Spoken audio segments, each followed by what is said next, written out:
mwezi wa 6 mwaka 2026 kutoka kwenye maskani wa mwenye ujumbe saa kutoka jiji la Arusha Tanzania.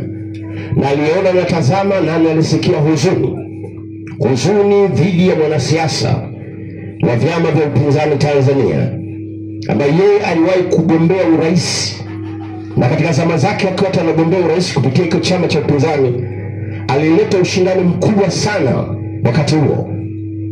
Sasa nalisikia na nalimuona kutoka ya mkozi beautiful.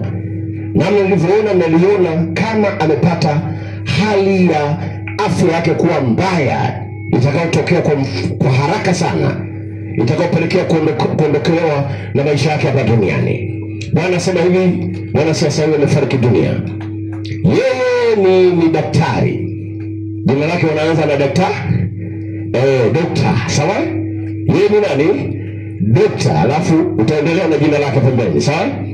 Amefariki dunia, ambaye alikuwa mgombea urais katika moja kati ya vipindi vya uchaguzi katika serikali katika uchaguzi katika nchi ya Tanzania. Bwana sema yeye amefariki dunia. Ninaona huzuni, vilio na maombolezo. Naona muda wake umefika mwisho. Bwana sema yeye atafariki dunia.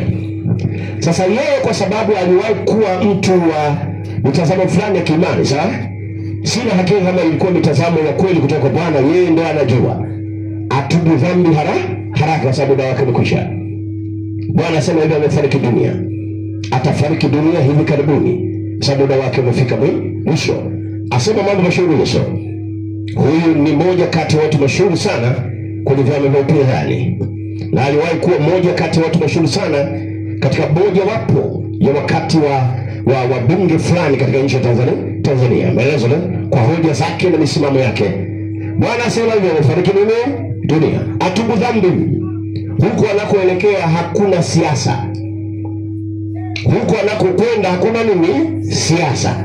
Atubu dhambi, muda wake umekwisha. Amina mkuu.